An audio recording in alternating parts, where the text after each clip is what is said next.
When COVID-19 began to lock the world down, our next guest realized he was in a unique position to save lives and help revolutionize the enormous infection prevention industry. Grant Morgan, CEO of R0, joins us to discuss how he leveraged his proven entrepreneurial track record and an extensive background in designing medical devices and IoT-enabled hardware to create hospital-grade biosafety technologies at a fraction of the cost. While together, Grant shares why he became so passionate in creating a UV light tower capable of destroying 99.99% of pathogens in a room in minutes, while also making it commercially available to the masses. Additionally, Grant outlines the future of R0 and the infection prevention industry well beyond the pandemic. Join us for this illuminating conversation as we continue to work together to move the health of our nation forward. Let's go.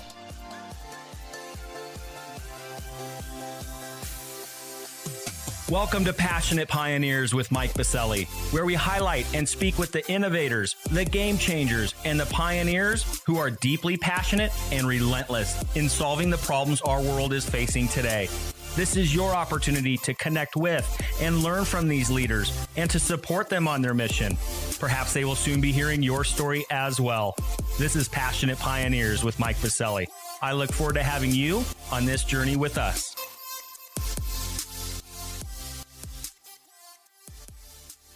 Hi, Grant. A big welcome to our podcast. Hey, thanks, Mike. Really glad to be here and excited to chat today. Well, Grant, I'm fired up and I'm honored to be able to spend time with you today, given your passion to democratize access to hospital-grade biosafety technologies, especially given these trying times we're living in with COVID-19. But before we roll up our sleeves and cause a little good trouble together, a bit of housekeeping. While listening to any of our episodes, please take a moment to subscribe to the podcast so you will automatically receive episode updates in your podcast player. Simply search Passionate Pioneers with Mike Biselli on Apple Podcasts, Spotify, or wherever you listen to your podcasts. Lastly, please visit the bottom of the episode notes to connect with me on LinkedIn, Twitter, and Clubhouse in order to further the conversations occurring on this podcast. All right, Grant, it's almost time for our community to learn how you and the R0 team is creating a new standard for infection prevention and paving the way for a return to safer everyday spaces and common places. But first, I'm going to break the ice a little bit with you, ask you a personal question. Let's see what we're talking about.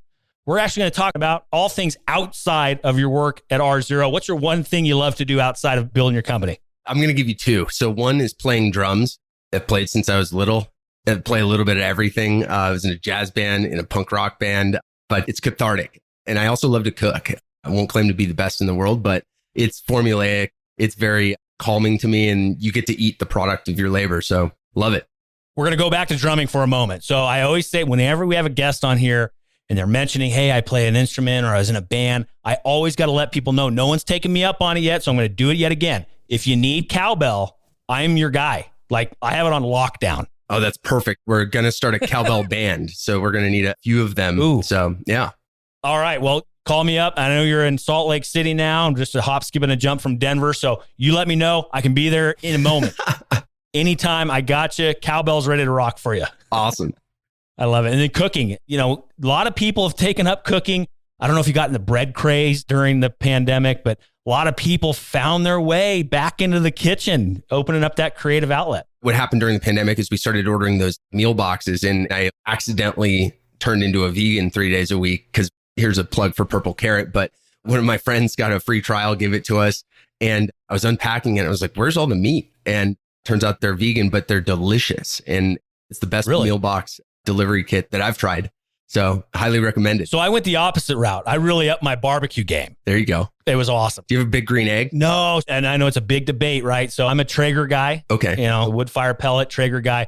I've heard a lot of great things about the big green egg, but I'm all in on the Traeger. But yeah, I got really creative in the barbecue pit over this past year. That's for sure. Awesome. Drumming, a cowbell, and cooking it is, Grant. As always, fun to talk a little cowbell on the podcast. I've done it a number of times now. One day, somebody's going to pick me up on that offer there. So thank you for sharing your love of drums as well as cooking, Grant. And I'm looking forward to discussing all the wonderful work happening in the R0 camp after we get back from thanking our community champion sponsor.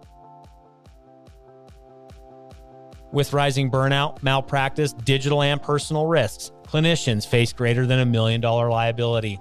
And in today's climate, busy frontline healthcare workers don't have the capacity to attend to these risky blind spots. but the AdaptTrack team is bringing hope and solutions to the healthcare industry. AdaptTrack's mission is to help clinicians and their practice teams work and live better.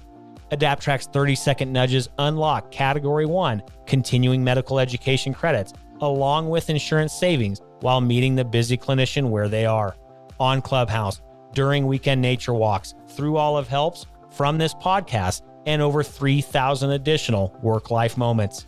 To learn more about AdaptTrack and how you can engage in active learning that drives a 5x plus ROI, a 30x time savings, and an experience clinicians will love, head over to adapttrack.com or visit the top of the episode notes and click on their link.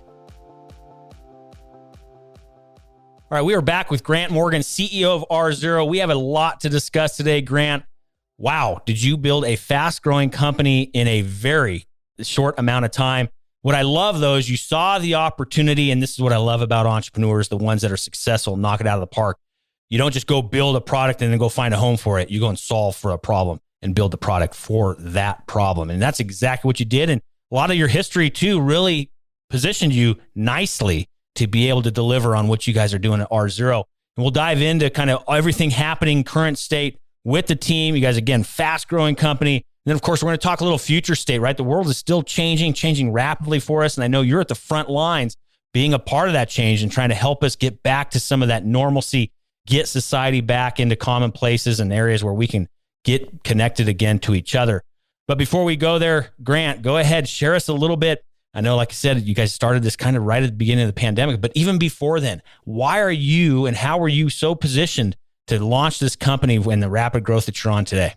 Yeah, so I'm going to go way back. I'm going to start with my selection of my major in college. And so I went to a school called Cal Poly in San Luis Obispo, California. And when you apply, you have to declare a major. And a 17-year-old Grant had no idea what he wanted to be when he grew up and kind of figuring it out. But I figured I like Legos and I'm good at math, so I'll be a mechanical engineer. And so I ended up applying for like business and math and all kinds of other stuff to other schools, but fell in love with Cal Poly, went to school there and got my degree in mechanical engineering, and it was everything I thought it would be and more. But coming out of college, I ended up working for a company called Abbott, which most of your listeners are probably very familiar with, but I did their professional development program. So for 2 years, every 6 months, I'd move to a different location, different business unit, and different function.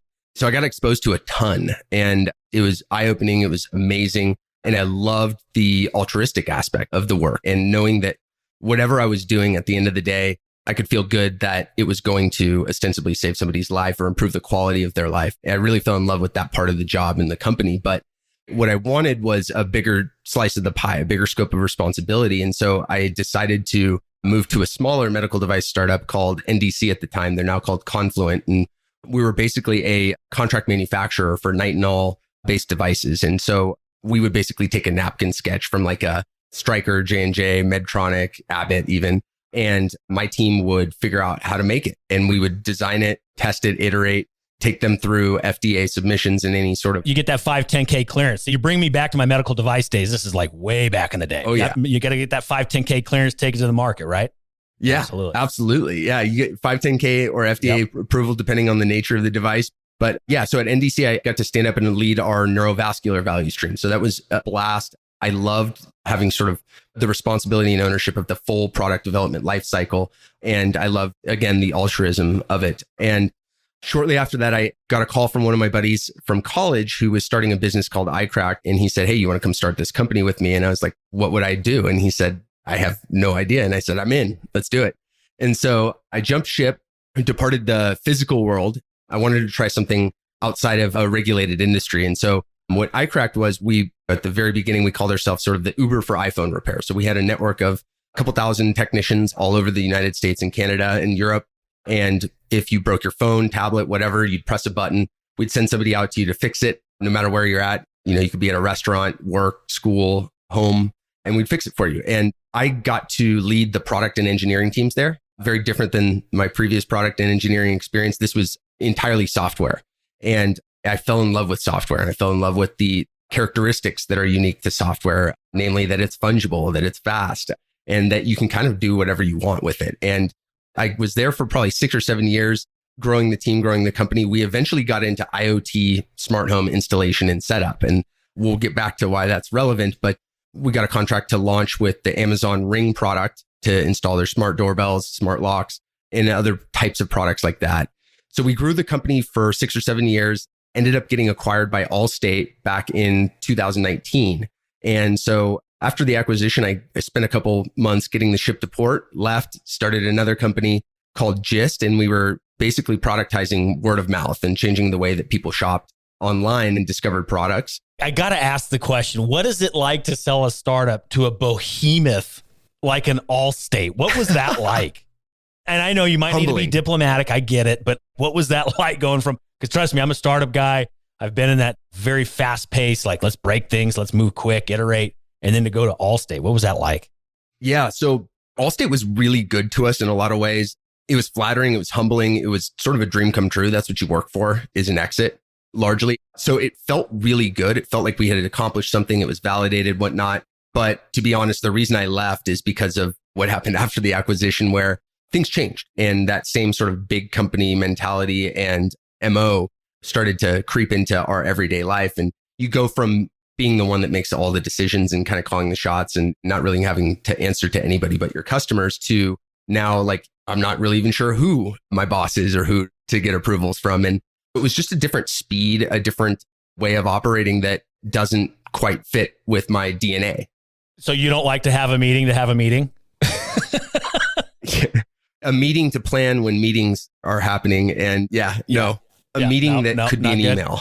Yeah, those are my favorite. Or a meeting that now could be a Slack message, right? Yeah, but Allstate was great. They took care of us and the team. Almost my whole team is still there. And Allstate does my home insurance. So nothing against Allstate whatsoever. Hey, there you go, right? You're still living on the legacy, right? And now you're a customer. Look at that. Oh, yeah. But I don't get the discount anymore. So if anyone from Allstate's listening, you'll know where to find me at the end of the show and I'll take a discount. But anyway, left Allstate, started another company, fell in love with sort of the software, the entrepreneurial aspect. And I'm talking a lot. So let me fast forward to about March of last year. And March of last year was when the pandemic really took hold here in the United States. And we were really starting to realize the magnitude and the impact that this was going to have. And I got a call from one of my co-founders, Ben Boyer, who was actually on my board at iCracked. And he's been a venture capitalist for 20 plus years, founded Tenaya Capital. He's been very, very successful. Someone I've always looked up to and respected really, really highly, wanted to work together in the future, but always figured it'd be in the capacity of him investing in something that I was doing. But he called up and said, "Hey, do you want to start a company?" And I just said, yes. I don't even need to know what it is, but yes, let's do it. But we started digging in and thinking about, we had this thesis that, look, this is one of those moments in history, moments in time when the world is changing. And we started looking at historical events and really studying how the world changed after them. And one that we honed in on was 9/11. And out of 9/11 came basically the entire United States Homeland Security apparatus. So we hired 14,000 TSA agents. We put air marshals on flights. You still can't carry a water bottle or wear your shoes through security.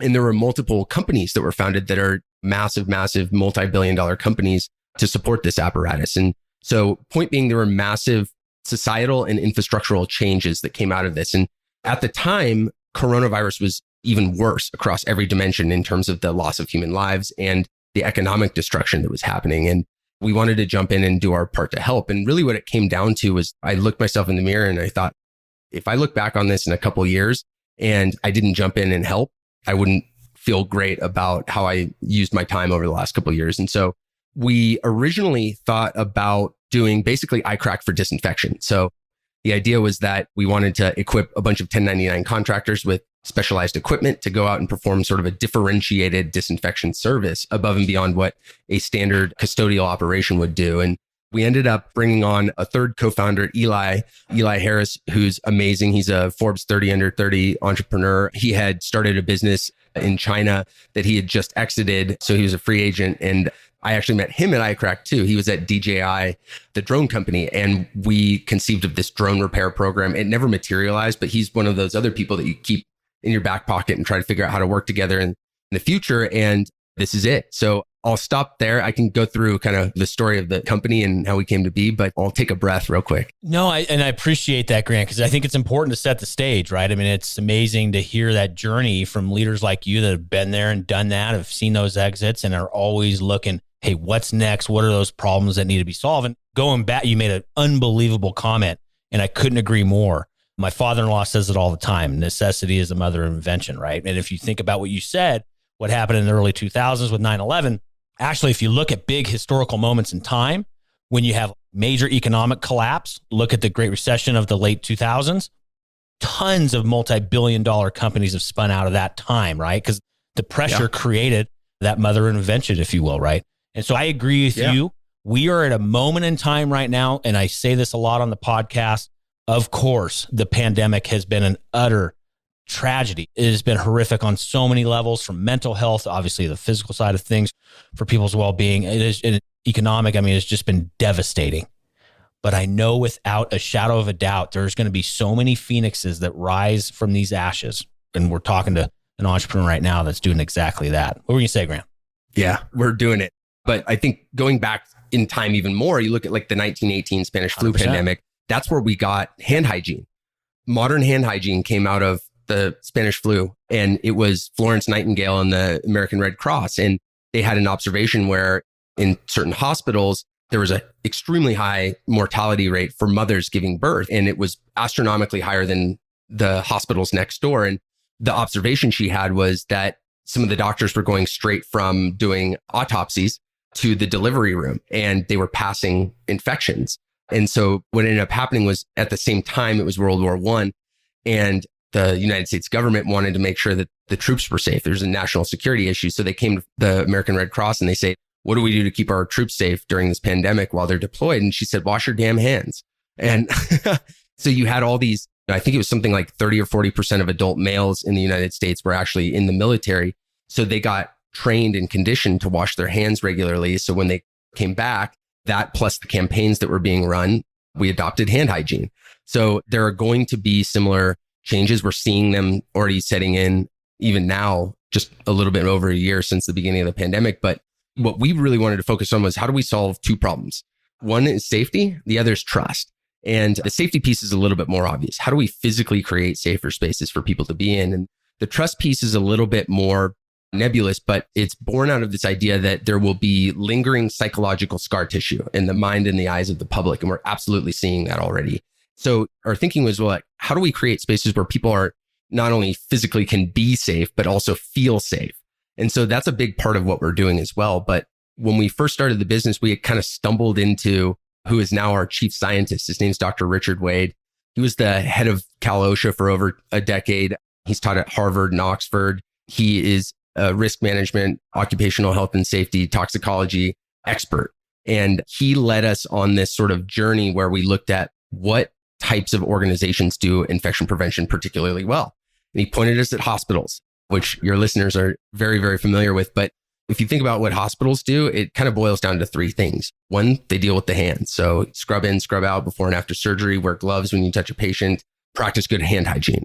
The second one is they do manual disinfection. And so they have the EVS teams that come in with special chemicals to wipe everything down when they turn over a patient room. And inevitably, it's humans. We're all imperfect. And so inevitably, some of those surfaces and pathogens that are in that room are missed. So what the sort of best in breed hospitals use, and this was a big learning for us, is UVC light. And so it turns out this technology has been around for over 100 years. In fact, in 1903, the Nobel Prize for Medicine was awarded to Niels Finsen for the use of UVC to treat lupus. And it's been used in wastewater treatment since the 1910s. It's been used in air and surface disinfection applications since the 1930s and 40s. And there's a mountain of scientific evidence proving its efficacy, its germicidal efficacy. And so we were thinking to ourselves, well, why doesn't this exist everywhere? Why is it just hospitals? And so when we dug in, we started realizing how expensive it was in hospitals. And so these devices are sold to hospitals for anywhere from like $60,000 to $125,000. And being a mechanical engineer, I'm looking at it and thinking, that's a light bulb on wheels with the timer. You know, in healthcare, actually, like an aspirin sold for like $300, like one aspirin. Like it's just ridiculous. And I have no problem saying it because we have to fix these issues in healthcare. Everything is like 1,000x the cost of like what it would be outside of healthcare, which is just ridiculous in and of itself. But carry on, because I couldn't agree more with you. I've been in this space. I've seen it. I know exactly what you're talking about. So we thought the idea was dead in the water for the company. I mentioned earlier, we were going to go build the Uber for disinfection, the iCrack for disinfection. And we were like, we'll never be able to afford as many devices as we need. And we're going to give these to contractors and they're probably going to break all the time. Like, this is over. That weekend, I spent some time digging in to try to figure out, why are these so expensive? Can we make one? And so I found some open source plans from a biolab at MIT, and it had an open source BOM with links to buy all of the components. It open sourced the software to control it. And it was like $175 to make it. And so looking at this thing and thinking, okay, this isn't exactly what we're going to build, but now I know what components go into this and we can absolutely build these. And so I called Ben back up and I was like, Ben, you're going to think I'm crazy, but we're building lights. And he's like, yeah, you're nuts, but I'm in. And so the rest is history. But the idea was, we wanted to adapt this hospital grade technology and build something with the same or higher efficacy as the devices sold into hospitals, but bring it to the masses. And along the way, we kind of stepped back and we assessed the market, thought about who our competitors would be. And what we kind of realized was, our competitors aren't necessarily the UV companies. It's much bigger than that. It's more infection prevention in general. So think about the Cloroxes of the world, the Ecolabs of the world, Diversey, SC Johnson, all the way down the list. If you think about them, they're phenomenal companies, highly profitable. They've been around for 150 years, but they're fundamentally commodity chemical manufacturers, and they don't have technology and innovation in their DNA. They've been selling the same exact products for a long time. And so what we kind of asked ourselves was, what should this industry look like in 2020 and beyond, and now 2021 and beyond? And we kind of injected what we know. And what we know is IoT connected hardware, data and data science, and software to derive actionable insights and feed it back to people. And so what we decided to do was, with our first product, we were like, well, let's make this thing smart. Let's put LTE and Bluetooth in it and have it generate data about what's actually happening in these spaces. So when was it used? Where was it used? How long was it run for? And make that data available via a modern software UI that you can access from anywhere in the world. And what's been interesting is, we originally designed that feature for compliance, like this actually happened according to protocol. But what we're finding, and this speaks to the trust piece of the problem we're trying to solve, but what we're finding is, our customers are sharing this data externally with their patrons, their employees, their customers, to reestablish trust and get people back into their buildings. And we've actually seen customers in every vertical actually see a boost in their economic recovery and acceleration of their economic recovery when they articulate that they're doing something different and implementing hospital grade UVC in their space to keep people safe. So I'll stop there again. Sorry, you got to stop me. I can talk forever about this stuff. Dude, I'm right there with you, man. Trust me. I'm just sitting back. I'm just enjoying the ride with you, Grant. This is phenomenal. I love it when entrepreneurs see an opportunity and go after it, right? Because a lot of people would say, oh, you kind of teed it up, right? You have these massive brands, right? The Cloroxes of the world, right? And be like, oh, there's no way I can go do that, right? There's no way we can go launch it. And you guys went and did it, and here you are. And so now let's talk a little bit about what you have accomplished and where you're at today. You guys have had explosive growth. What's going on in the camp today, Grant? And then again, we're going to talk a little future state.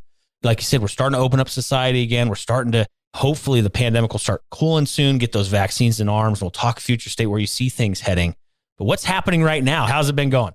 Oh man, I haven't slept very much in the last year, but I wouldn't have it any other way. So I'm going to Tarantino this. I'll start with where we're at now, kind of back up and tell you how we got there. But today we're about 50 employees. We have sold almost $14 million worth of product in just over 6 months of actually selling. And we've raised $1.7 million seed right after we incorporated. We raised a $15 million Series A in July, actually closed in August of last year, actually before we had a website, before we had ever shipped a product. And then we were off to the races. But we designed, developed, and manufactured a truly hospital grade UVC whole room disinfection device in 5 months and brought it to market. And what we wanted to do was, we thought about the people we're going to be selling to, the organizations that we're selling to are economically distressed, and we wanted to be sensitive to that. And so we thought, how do we make these things more affordable? Not only will we offer the purchase option at a fraction of what is typically sold into hospitals for, but we wanted to offer a hardware as a service model. So for about $17 a day or a monthly sort of lease, these customers can have access to this hospital grade technology. And so really that's the piece about democratizing access. And so we're selling into schools, hotels, restaurants, professional sports teams, corporate office spaces, really anywhere where you haven't been able to go for the last year or so. So I think we've been very, very successful in that democratization piece of it. But it's our belief that the best tools and technologies that exist today should be available to anybody in organizations of all shapes and sizes. And I had a question too, and that's fantastic, Grant. Amazing growth, and kudos to you and the entire team. I'm curious though, this just popped in my head. So I had to wait 9 months to get some chairs. We ordered them back in September or October. And I thought, they'll be here in like a couple months. It took forever to get these chairs, right? How's the supply chain been for you guys? Brutal, but we knew that was coming. So first of all, the germicidal UVC industry is having the best year, 2 years in their history by far and away. And the nature of hardware manufacturing, especially more well-established, mature hardware manufacturing companies, is they run really lean. And so they're right at capacity. That's the game that they're always playing. And so we knew that was going to be problematic. And so what we ended up doing, and one of the reasons we raised money, was we had to go to the largest germicidal bulb manufacturer in the world, who we had built a relationship with over the course of the product development cycle, and just sold the dream. Like, we swear we're going to be huge. This is going to be worth your while or whatever. But they have huge customers that they need to serve. And so the way that we got their attention was we showed up and we're like, okay, we're not going to buy $1,000 worth of light bulbs. Here's $1 million. Like, can that get us to the front of the line? And it caught a lot of people's attention. And we risk bought a whole bunch of inventory for the key components that we need. And so that's one example, but there was a number that we did that with. And we did the same thing, right now with the microprocessors. The car dealership the other day, they said, we're not getting any more of these cars for another 6 months. So if you want this one, you better get it. And it's a worldwide shortage. And so we've been lucky enough to have the capital to be able to do that kind of thing. And really what it came down to is like, there are lives at stake here. And we cannot be selling something to a customer and telling them, we'll get it to you in 12 weeks. What really kept me up at night in September, October, right when we launched, was we were ramping up production and we were 2 to 4 week lead times at the time. And I kept thinking, what if one of these customers has an outbreak in the time that it takes to ship them their device? And we could have done something about it. And so now today, we're actually probably 3 or 4 weeks after launching, we were shipping devices the same day they were ordered. So we could get them anywhere in the United States within a week or so. And so we've operated with that level of urgency, like we're in a pandemic, because that's what's needed right now. So next time I go back to the furniture store, I'm going to order 63 chairs. Is that what you're telling me? Yeah. You just got to order a lot of chairs. Yeah. Or go get a bunch of buddies that have chairs or that need chairs or whatever. But yeah, it gets a lot of people's attention. That's absolutely brilliant, Grant. Well played. I had this question. I'm like, I hope he has a good answer for this, because I'm like, how the heck are you pulling this off during these times? So well thought out, a good strategy. I love it. Let's turn a little bit now. Let's talk a little future state, right? Things are changing rapidly. And hopefully we're going to get back into society and get back to some normal times. What I would give to get back into a baseball stadium and just watch some pro baseball, the nice ice cold beer in the hand, right? Just even that right now would be awesome, right? So what's going to be happening? What are you guys seeing on the horizon? Where are things going to be? I mean, heck, even in the next 6 to 12 months, right? And let's not even talk next 3 to 5 years. Where are you and the team seeing things heading? What do we need to be contemplating? What do we need to be keeping top of mind? Especially as, I told you earlier, a lot of amazing leaders that are pushing the healthcare industry forward, tuned in this podcast, rallied around it, and rallied around our guests just like yourself. What do we need to be thinking about? What do we need to be keeping on the horizon? Yeah, absolutely. So one of the observations we had when we started this business, fully admit that the catalyst for starting this business was the coronavirus. And when we started, we're like, yeah, we'll figure out what to do after coronavirus. The deeper we got and the more layers of the onion we peeled back, the more we realized this is way bigger than coronavirus. We as a society are terrible at preventing the spread of infectious disease in public places. And the evidence of that is that 40 million Americans get the flu every year. And somehow we just accepted that that's normal. Like, that's crazy. MRSA staph kills more people every year than Parkinson's, AIDS, and murder combined. It doesn't have to be that way. And so we're taking this opportunity to say, look, we can do this better than we ever have before. We can keep people healthier. We can keep them more productive, put more life in their years, so to speak. And so if you think about the implications of sick days on an organization or on humans, not the human life component of it is arguably the most important and obviously the most important. But if you think about running a business, the average cost that a self-insured employer pays per employee per year is about $22,000. That's crazy. And if you think about the cost of a sick day, it's not just the direct and indirect healthcare related costs, but it's the lost productivity and the opportunity cost of someone not being in the seat. For organizations like schools in California, for example, I know that because in my backyard, but in California, it costs a school on average about $1,300 a day to have a substitute teacher. And when a substitute teacher comes in, there's a correlation between substitute teacher days and reduction in standardized test scores for that school. And that impacts their state funding that they get as well. So it's a big issue. And if you think about the costs of any type of a company, people have been optimizing their energy spend to operate their building, for example. So people outlay tens of millions of dollars to put LED lights, energy efficiency gains to optimize maybe 5-7% of their overall company spend. Well, the biggest spend is headcount and people. So what we want to do long term is reduce the spread of all infectious disease, like the flu, the common cold, E. coli, MRSA, whatever's endemic to our customer spaces. And we think we can do that a lot better. And there's evidence that we can. And if you look at I love the CDC's branding of this, but the flu view, if you go look at it, I think last week we had 11 confirmed cases of the flu in the entire United States. South Africa this year had 1 confirmed case of the flu when they typically report millions. So point being, what we're doing is working to prevent the spread of less infectious diseases. So the way we look at it is we're honing our battle axe on the toughest, most infectious, not most infectious ever, but one of the most infectious diseases that we've ever seen. And so we're going to apply the same concepts, the same tools and technologies to prevent the spread of all these other more common pathogens in public spaces and keep people healthier. So exciting. I appreciate the view into the future and where you guys are heading as a team. I couldn't agree more. I mean, right, we've even heard Dr. Fauci, his dream actually coming out of the pandemic is that he hopes that people stop shaking hands. To get to your point, right? He literally said that. He goes, we need to stop this shaking hands business. I think he said in a recent podcast interview, right? To your point. So it makes me want to give him a hug. Right. Instead, we're not shaking hands. Everybody wants to give Dr. Fauci a hug. You guys amazing. He's a hero. Exactly. Well, that's awesome. And thank you for sharing a little bit of what's on the horizon, Grant.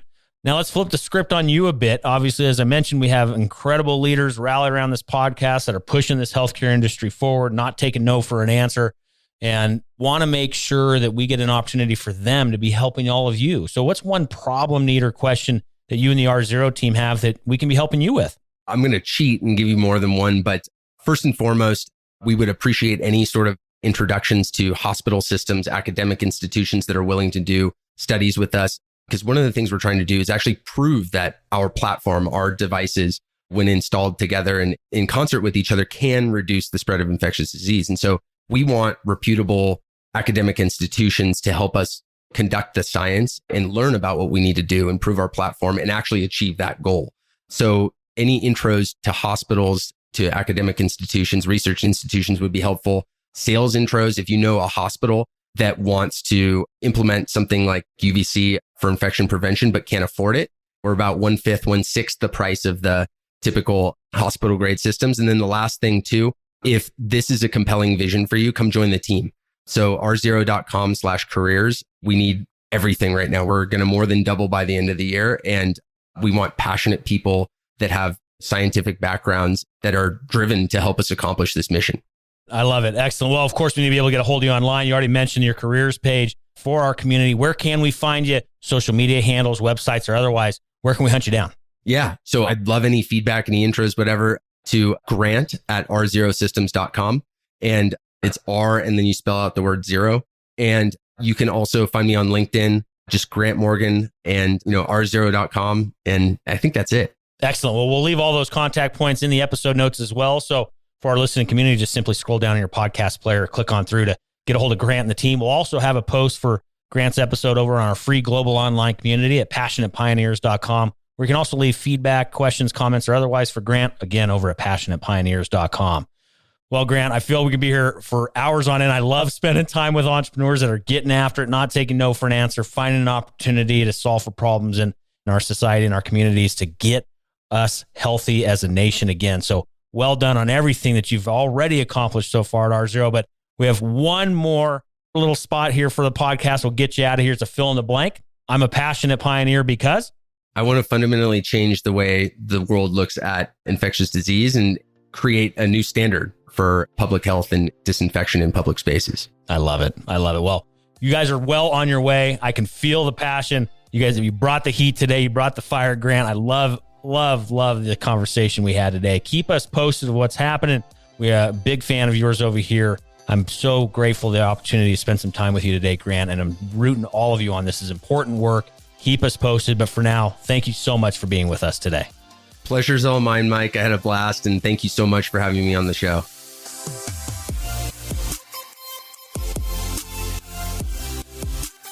Thank you for joining us today on Passionate Pioneers with Mike Biselli.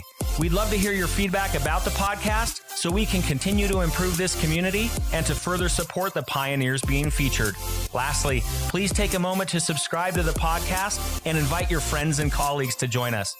This is Passionate Pioneers with Mike Biselli. I look forward to having you back with us during our next episode.